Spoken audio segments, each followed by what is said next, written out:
और मर जाते ही दोनों परी बन गई। फिर दोनों ही उस खड़ी पहाड़ों पे जा पहुंची। इसके बाद सब मिलके खुशी खुशी स्वर्ग में चले गए।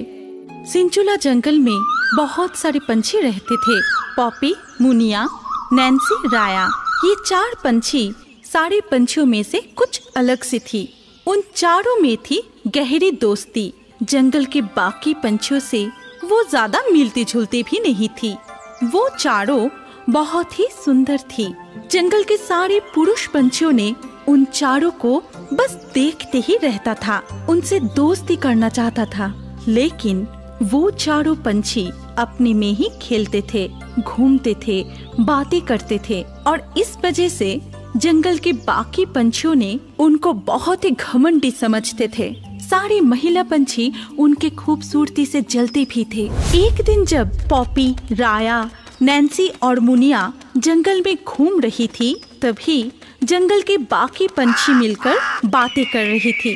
तभी उनको देखकर टुन्ना ने बोला, अरे देखो देखो वो 4 पंछी। फिर मैक्स ईगल ने बोला, अरे हाँ, पॉपी को देखते ही मेरा तो होश ही उड़ जाता है और मुझे तो राया पसंद है। चलो उनसे थोड़ी बातें करते हैं। ये कह के मैक्स ने पॉपी को नाम से पुकारा और बोला, पॉपी पॉपी देखो मैं तुमसे दोस्ती करना चाहती हूँ। मैक्स की आवाज सुन के पॉपी कबूतर मुड़ के देखी और बोली, लेकिन मैं नहीं चाहती। क्यों नहीं चाहते? मैक्स में बुराई क्या है? कोई बुराई नहीं है, बस मैं नहीं चाहती। ये सुन के मैक्स को बहुत गुस्सा आता है और वो मन ही मन कहता है, इसकी इतनी घमंड, इसको तो सबक सिखाना ही पड़ेगा। और ये सब दूर पेड़ पर बैठी हुई अर्लोसरस देखती है और वो मयूरी से कहती है, तूने देखा मयूरी, मैं इस टुन्ना से दोस्ती करने के लिए बेचैन हूँ, लेकिन ये राया से दोस्ती करना चाहती है और राया की रहते मुझसे टुन्ना कभी दोस्ती नहीं करेगा।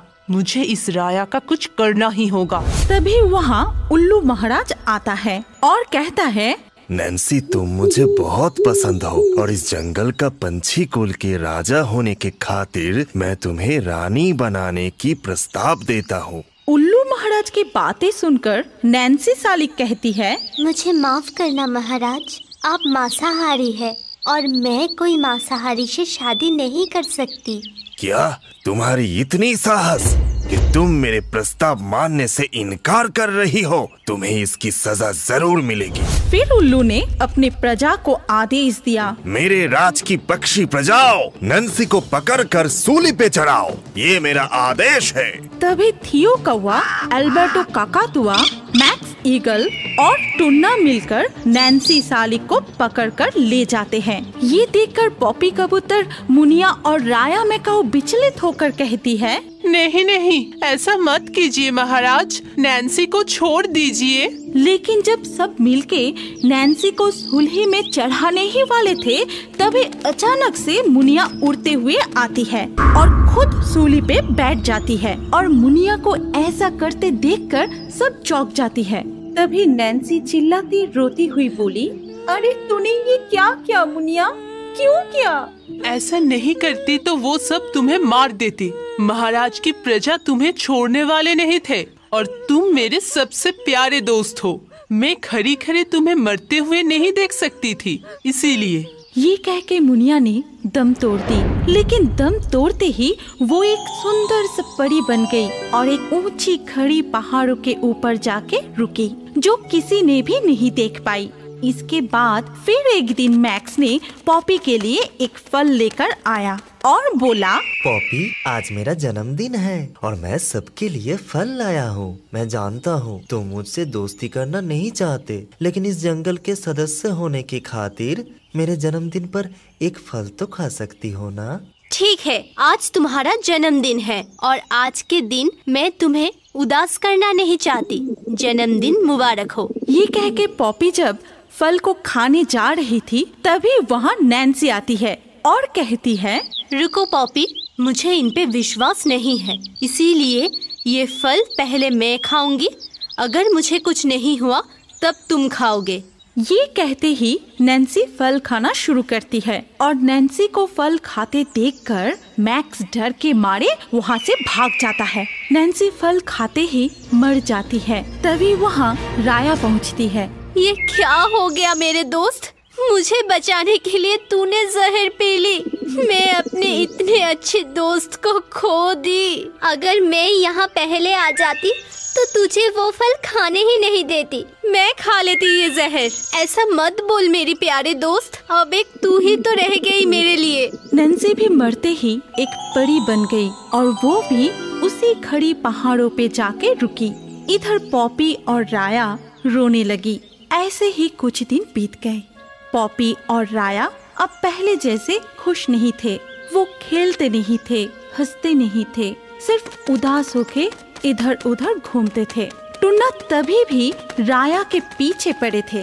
वो किसी भी तरह से राया का दोस्त बनना चाहता था और ये सब छुप छुप के देखती थी अर्लो। अर्लो जितना देखती थी उतना ही उसके गुस्सा बढ़ जाती थी और वो सारे गुस्सा राया पे निकलना चाहती थी। एक दिन रात को जब राया और पॉपी अपने पसंद का पेड़ पर सो रही थी, तब अर्लो चुपके से वहाँ उस पेड़ के नीचे आती है और मन ही मन कहती है, बहुत हो गया राया, मैं तुझे और सहन नहीं कर पा रही हूँ। तुझे बहुत घमंड है ना अपनी खूबसूरती पे। अब तो तुझे मरना ही होगा और तेरे मरने के बाद ही मुझे मेरी दोस्त टुन्ना मिलेगी। ये कह के अर्लो ने चुपके से उस पेड़ पे आग लगा दिया और उस आग से पॉपी राया को बचाने लगी तो राया पॉपी को, दोनों ने एक दूसरे को बचाते हुए आखिर में दोनों ही जलकर मर गई और मर जाते ही दोनों परी बन गई। फिर दोनों ही उस खड़ी पहाड़ों पे जा पहुँची जहाँ पहले से ही नैन्सी और मुनिया रुकी थी। वो समझ नहीं पा रही थी कि वो चारों परी कैसे बन गई। वो समझ रही थी कि मरने के बाद क्या हर कोई परी बन जाता है। तभी वहाँ भगवान विष्णु आते हैं और कहते हैं, परियों, तुम ये सोचकर परेशान हो ना कि तुम मरने की बाद ऐसे परी कैसे बन गई। असल में तुम चारों देव सखिया थी, लेकिन मेरी श्राप से यहाँ पंछी बनकर जन्मी थी। क्योंकि तुम चारों परी अपनी अपनी खूबसूरती को लेकर हमेशा झगड़ती थी, एक दूसरे को नुकसान पहुँचाने में तुली रहती थी और इसीलिए मैंने श्राप दिया था कि तुम धरती पे पंछी रूप लेकर जन्म लोगी और यहाँ रहकर एक दूसरे को प्यार करना सीखोगे और ऐसा कोई वक्त आता है तो बिना सोचे ही एक दूसरे के लिए अपनी जान तक दे दोगी, तभी तुम्हें मुक्ति मिलेगी। और आज तुम चारों मेरा श्राप से मुक्त हो। चलो अब स्वर्ग में वापस चलते हैं। इसके बाद सब मिलके खुशी खुशी स्वर्ग में चले गए। वृंदावन के घने जंगल पे पक्षियों के झुंड में टुन्ना अपनी माँ टुनिया, बाबा टुन्ना और भाई टुनटुन के साथ रहती थी। पक्षियों के झुंड के सारे पंछी आपस में खेलते थे, घूमते थे, बातें करते थे, लेकिन उन सब से अलग थी टुना। वो दिन भर सिर्फ भगवान कृष्ण का ही नाम जप करते थे और टुना को ऐसे देखकर सारे पंछी हंसते थे, उसे पागल समझते थे और उसको चिढ़ाते भी थे। एक दिन जब सारे पक्षियाँ बैठ के बातें कर रहे थे, तभी टुना अकेले ही कृष्ण भगवान के नाम जपते हुए नदी के किनारे पेड़ पर बैठी थी। हरे कृष्णा हरे कृष्णा हरे कृष्णा। तभी एक नन्हा सा बालक अपनी गाय के साथ खेलते हुए उस पेड़ के नीचे आता है। फिर, अरे तुम कौन से पंछी हो जो इतने मीठा से कृष्ण भगवान के नाम ले रहे हो? मैं टुना, लेकिन तुम कौन हो? क्या तुम्हें हम पक्षियों की भाषा समझ आती है? मेरा नाम मुकुंद है और मैं सबकी भाषा समझती हूँ। मेरे दोस्त गाय की भाषा, नाग की भाषा, पंछियों की भाषा, इस नदी की भाषा और हवा का भाषा समझ सकता हूँ। लेकिन तुम इतने अकेले में क्यों बैठे हो? क्या तुम्हारा कोई दोस्त नहीं?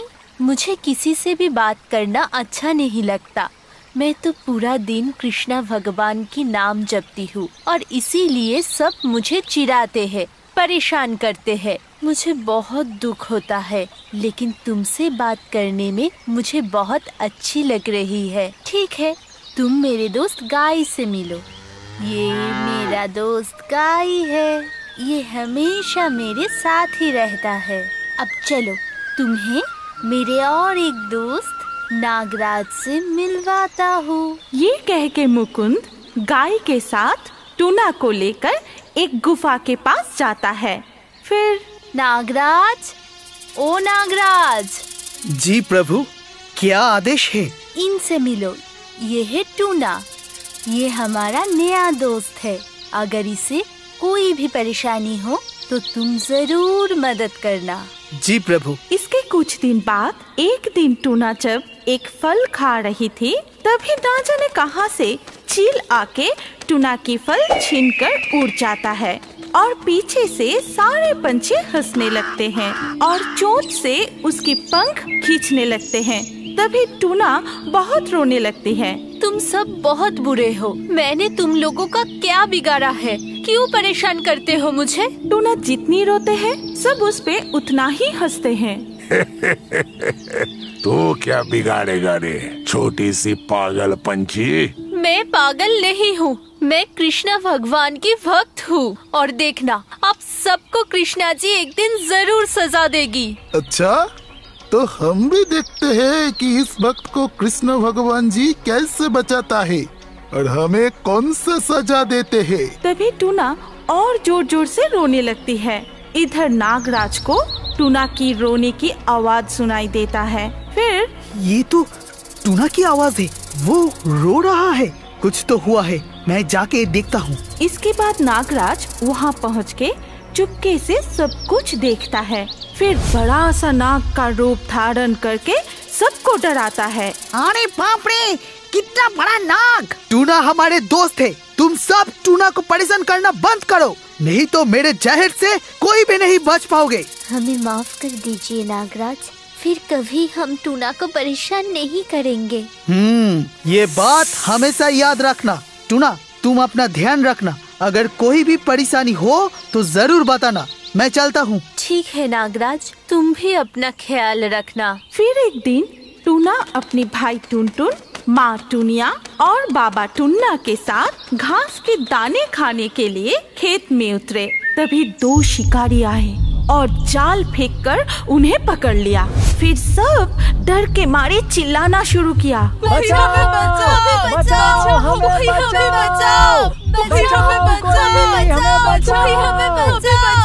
हे कृष्णा भगवान, हमारी रक्षा करो, इन शिकारियों ने हमें बंदी बना ली है, हमें बचाओ भगवान, हमारी रक्षा करो। जितना चिल्ला सकते हो चिल्लाओ, आज हमारे हाथ से तुम्हें कोई नहीं बचा सकता। तभी उस खेत में गाय भी घास खा रही थी और वो उन सबको पकड़ते हुए शिकारियों को देखा। तभी गाय दौड़ती हुई आई और अपनी सींग से जोर जोर से मारने लगी। अरे बाप रे, ये गाय कहाँ से आ गया? लेकिन ये अपने सींग से हमें मार क्यों रहा है? भागो यहाँ से, भागो! बाप रे बाप, ये गाय हमारा पीछा नहीं छोड़ रहा है। इधर मुकुंद आके जाल खोल के सबको मुक्त कर देता है। तभी तुम्हारा बहुत बहुत शुक्रिया मुकुंद, तुमने आज हमें बचा लिया। क्यों ना आते टूना, तुम तो मेरे दोस्त हो और जब एक दोस्त बुलाए तो दूसरा दोस्त उसको मदद करने कैसे ना आए। ठीक है, मैं अब चलता हूँ, तुम अपना ख्याल रखना और जब भी जरूरत पड़े जरूर बताना। इसके बाद मुकुंद और गाय वहाँ से चले जाते हैं। तब से टूना के दिन बहुत अच्छे से काटने लगे। कोई भी उसे परेशान नहीं किया। वो रोज मुकुंद, गाय और नागराज के साथ खेलती थी, बातें करती थी, बहुत खुशी खुशी रहती थी। लेकिन एक दिन टूना डरा हुआ मुकुंद की ओर भागा और वहाँ पहुँच के टूना जोर जोर से कांपने लगी। अरे क्या हुआ टूना, तुम इतने डरे क्यों हो? हाँ टूना, डरो मत, हमें बताओ क्या हुआ है। एक अजीब सा चीज हमारा पीछा कर रही है। जो पकड़ा गया वही मार रही है। कुछ पता नहीं ये क्या है, कहाँ से आई है। ये कौन सा चीज है प्रभु? तुम जाके देखो नागराज। ठीक है प्रभु। इसके बाद टूना और नागराज उधर जाके देखता है कि एक बड़ा सा भयंकर अजीब सी चीज सबके पीछे भाग रहा है। अगर किसी को भी पकड़ लेता है तो वो तुरंत मर जा रहा है। सब चिल्लाते हुए भाग रहा है, मर रहा है। ये देख के नागराज अपनी मुंह से आग निकल के उस चीज को नष्ट करने की कोशिश की, लेकिन कुछ फल नहीं हुआ। वो चीज सबको पकड़ने के लिए भागने लगे। तभी नागराज आके मुकुंद से कहा, प्रभु वो चीज बड़ा ही अजीब है। मेरे जहर से वो मरा नहीं, मेरी आग से वो जला नहीं। अब क्या होगा प्रभु? मैं देखता हूँ, मुझे ही कुछ करना होगा। जरूर असुर कुल ने इस अजीब चीज को भेजा होगा। तुम क्या करोगे मुकुंद? तुम तो एक छोटे से बच्चे हो। टुन्ना की बात सुन के मुकुंद सिर्फ हंसता है, फिर अपना विष्णु रूप धारण करके कहता है, मैं ही हूँ तुम्हारा भगवान कृष्ण, तुम्हारा दोस्त, तुम्हारा रखवाला। तभी वहाँ उस अजीब सा चीज टूना को पकड़ने के लिए आता है। तभी भगवान अपनी गदा को आदेश दिया, जाओ गदा, उस अजीब सी चीज को मार मार के उसका विनाश करो। जाओ, मेरे आदेश का पालन करो। जथा आज्ञा प्रभु। तभी गदा उस चीज को मारना शुरू करता है, लेकिन जितना भी मारो उससे कुछ नहीं हो रहा था। वो चीज मार खाता रहा और मुस्कुराता रहा। मुझे माफ कर दीजिए प्रभु, मुझसे नहीं हो पा रहा है, मैं थक चुका हूँ। तुम जाके देखो मेरे चक्र, उसके टुकड़े टुकड़े कर दो और उसके विनाश करो। फिर चक्र जाता है और उस चीज को काट देता है, लेकिन जितनी बार काटता है वो उतनी बार ही जुड़ जाता है। इस तरह चक्र भी थक जाता है। मुझे भी माफ करना प्रभु, मैं भी नहीं कर पाया। ये असुर कुल विनायक चालाकी से अपने शक्ति के बल पर ये अजीब चीज को बनाया है जिसे विनाश नहीं कर सकते, लेकिन जीव कुल को बचाने के लिए उसे प्रतिरक्षा शक्ति बढ़ाना होगा। और इसीलिए सबको मेरे इस शंख का पवित्र जल पिलाओ। ये पानी पीने के बाद जिसको भी वो चीज छुए उसका कुछ नहीं होगा। जाओ, सबको पिला दो ये पवित्र जल। पहले टूना पवित्र जल पीती है, फिर सबको पवित्र जल पिलाती है। ये देख के उस अजीब से चीज बहुत हंसता है। फिर वो जाके सबको पकड़ने लगता है, लेकिन किसी को भी कुछ नहीं होता है। तभी वो चीज थक जाता है और उदास होके वहाँ से चला जाता है। इसके बाद सब मिलके भगवान कृष्ण के नाम लेते हैं। जय श्री कृष्ण, जय श्री कृष्ण। फिर टूना कहती है, भगवान कृष्ण ही हमारे रक्षक है, उन्होंने ही हमें बचाया है और सामने ही है जन्माष्टमी। क्यों ना हम सब उस दिन का पालन करें, उनका पूजा करें। हाँ जरूर, चलो चलो सब पूजा की तैयारी करते हैं। हाँ, चलो चलो। इसके बाद सब मिलके बड़ी धूमधाम से जन्माष्टमी का पालन किया, कृष्ण भगवान की पूजा किया और फिर से सब मिलके खुशी खुशी रहने लगे। हमारी कहानी यहाँ पर खत्म होती है। अगर आपको ये कहानी पसंद आई तो इस वीडियो पे लाइक जरूर करना। अगर आपके पास कोई पसंदीदा कहानी हो तो कमेंट करके बताएं। सबसे अच्छा कहानी चुन के हम ऐसे ही कार्टून बनाएंगे। और अभी हमारे अगले वीडियो देखने के लिए स्क्रीन के ऊपर इस वीडियो पर क्लिक कीजिए और रियो बर्ड्स के और भी वीडियो देखते रहिए।